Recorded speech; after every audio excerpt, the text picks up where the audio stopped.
Maggie to the rescue! Hey everybody, this is part 2 of my Dream Baby restoration. I apologize for how long it's taken me. A few not so great things happened all at once, one being an injury, but YouTube is my place for escapism and probably yours as well, so let's just get started and have a good time. Thank you, Maggie. You can have a seat. You can see Maggie is still in her Halloween costume, but that's okay. She gets a pass on that. And I love her little hair like that. Isn't that cute? I think it looks very like 80s. So anyway, so the Dream Baby's head got all cleaned up and she still has a few stains. See this one? And up here, but that's a part of her history. I couldn't get them off, so that's how it goes. And I'm fine with that. And whoever adopts her hopefully is as well. So I'm going to do a few things today. One is clean her body in a special way that I do cloth bodies. The other thing is I'm going to show you how I made a little something so that I can reattach her head. I'm going to get her dressed, and I am going to take off this old paint and repaint her arms. So we have a lot to do today, and I'm going to get set up and get started. So one of the first things I'm going to do is just clean up her body a little bit. And, you know, it's not like I'm actually cleaning it with any water. If you saw my video on cloth dolls, the restoration of the little cute sailor doll, then you'll know what I'm about to do. But I'm going to use this little vacuum that's actually for keyboards. I'll put a link to it. I'm not sponsored, so they're getting some free advertising from me, but that's okay. So I am just going to sprinkle a little cornstarch on the doll, and then I'm going to vacuum it off. So I'll show you what I do. And I'm not taking her diaper off, I'm just leaving it on. And then I just pat it down a little bit. Just sort of pat it in there. This is just a way to sort of like, almost like you would do a rug where you sprinkle baking soda or whatever it is, and then it sort of freshens it up as you vacuum it off. So it sort of gets down in the fabric, and then as I vacuum, it vacuums up, you know, the dust and dirt from the ages. I think this doll was probably made in the late 20s or early 30s.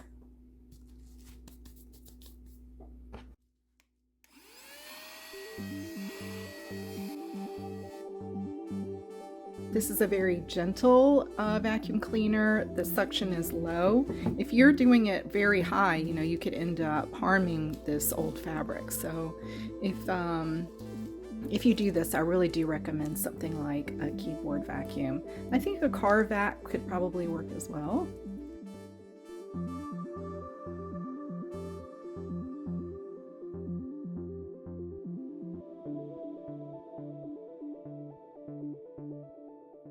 I just take tweezers and I start removing the old paint. Do you see what it was like? So thick.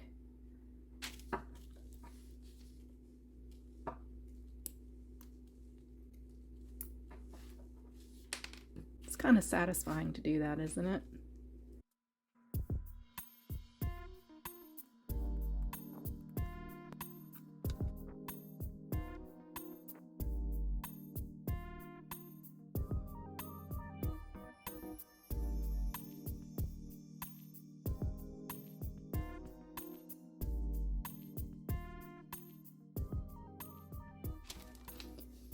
Just use my fingers on this part.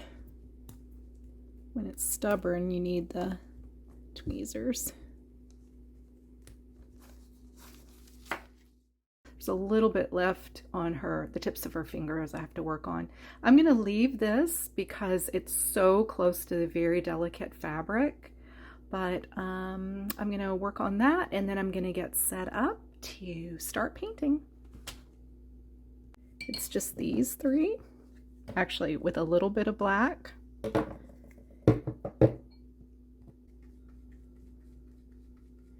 Here I go with that little tad of black. It just sort of tones it down, grays it up, and now I'll just keep building the color. Now it looks mauve, which is not good. I think I'm just gonna add a bunch of this.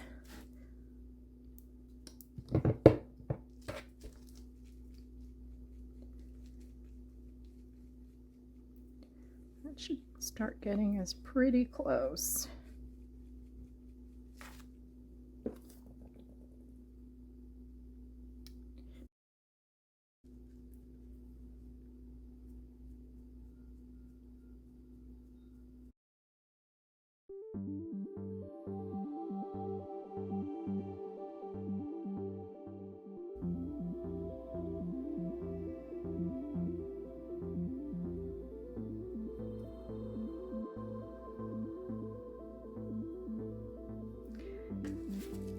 This is just a softer brush, just trying to smooth it.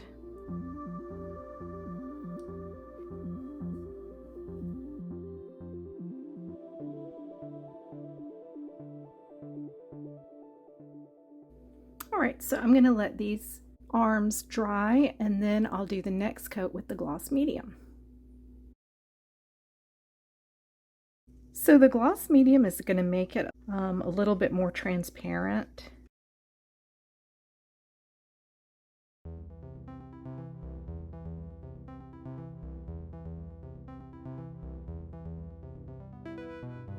I want to keep the integrity of the individual fingers. Can you see that? But I don't want these brush strokes.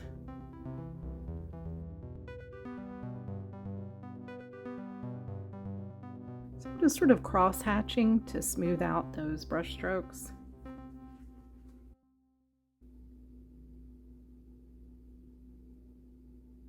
All right, getting there. Pretty good. That might be good enough. After it dries completely, I'll see if I want to do one more coat, but you get the idea. Pretty easy.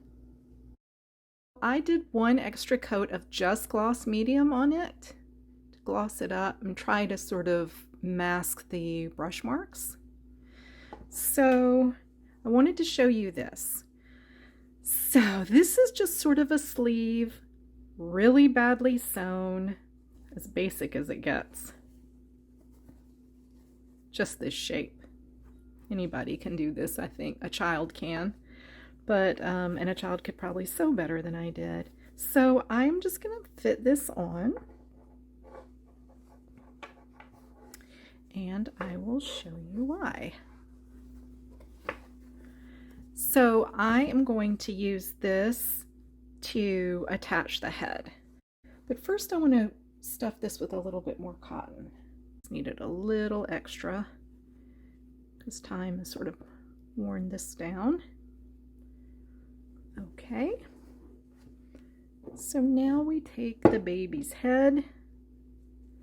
I'll show you, and then I think I am going to stitch this, but make it a stitch that would be easily removable for the next person.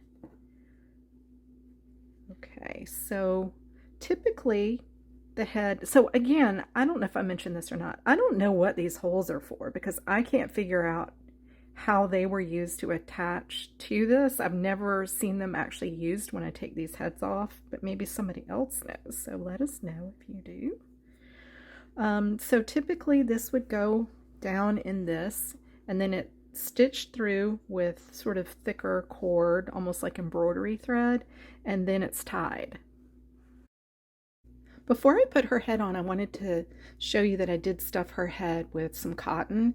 And when you go to do that, you might want to manipulate the eyes a little bit just to make sure that they're aligned the way that you want them. I'll show you an eye rocker. This is, these eyes were shattered. Do you see how they're both attached to the same things? So when you manipulate one, you're manipulating both. So it can be hard to get eyes aligned and not look a little bit crossed or something. I think hers look pretty good. But anyway, that's just a little tip. So while you're stuffing it, to keep that in mind. So I am going to put her head on off camera and I'll talk about how I did it, but it's too dangerous for me to work with her not on a padded surface. So I took an embroidery needle and I used thick embroidery, yarn, whatever this is, just use something that's thicker than thread. And then I sewed through the fabric. And then do you see how I wrapped around after I sewed it? So when I get the original old dolls, they all are like that, where they've been sewn and then wrapped and wrapped. And this was actually knotted. I added a little bow just to make it cute, but it's actually knotted tightly back there. But so hopefully her head will stay on. So the lip of this particular doll was kind of shallow. I've had dolls like this where the lip comes out really well, so that when you do this, you're pretty secure about it staying on, but I don't feel like as secure as I normally would. But that's something to keep in mind actually with all antique dolls. Always hold their head when you're moving them, or if you're not that familiar with them in terms of their stringing or anything like this. So you might even want to wrap a towel around them if you're moving them around. But anyway, isn't she cute? So she's cleaner, she's got her arms painted, she's got her head on, so time to get her dressed. So typically dream babies were dressed in christening gowns. So she would typically have a long gown on and a little christening cap. Well, two things. One is I don't have one that fits her like that. And as you can tell, I cannot sew, so I can't make her one. I also just like it when it shows off how little they are when they're tiny like this. So I'm going to see about putting a dress on her. I have this cute little dress with little darts and little embroidery. It's not perfect. It's got a little bit of a tear there and a little stain in the back, but I did wash it. Isn't that cute on her? And then I have this little bonnet that I just washed. And I also have this adorable bib, but the thing is, look how freaking cute that is. I absolutely love it, but I would want to actually make a little bonnet with bunny ears for a doll when I put this on that doll, whatever doll ends up with this. And also it covers up this cute embroidery, so I think I'm just going to keep her in this. But in the future, I'm definitely going to make a little bunny ear hat for a doll, which I can do out of felt. I've done that a few times and it turns out well with my limited sewing skills. I've actually taken sewing classes. It's just not one of my skills. Okay, so I am going to get her dressed and, sorry Maggie, and I'll get Maggie dressed. And we'll get her, oh, and one quick thing is I'm going to put a little bit of lipstick on her cheeks. Maybe it'll hide that little cheek rub just a little bit. She's got a little rub on her nose too, but just to rosy them up a little bit. It's just something I like to do for display purposes. So I'm going to get her dressed and I'll talk about what I did in the reveal. How cute is that? So precious. So I'll show you. This is an old bonnet, but I don't think it's from her time period. I think it's later, but it's really sweet. Actually, the ribbon is quite fragile. I was a little bit worried it might break when I was tying the bow. And I put little silk ribbons around her sleeves as a way to just sort of make them fit her a little bit better. It's a little trick I do often.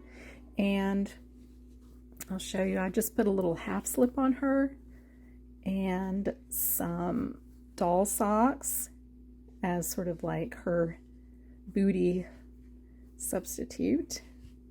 So let's take a look at her before.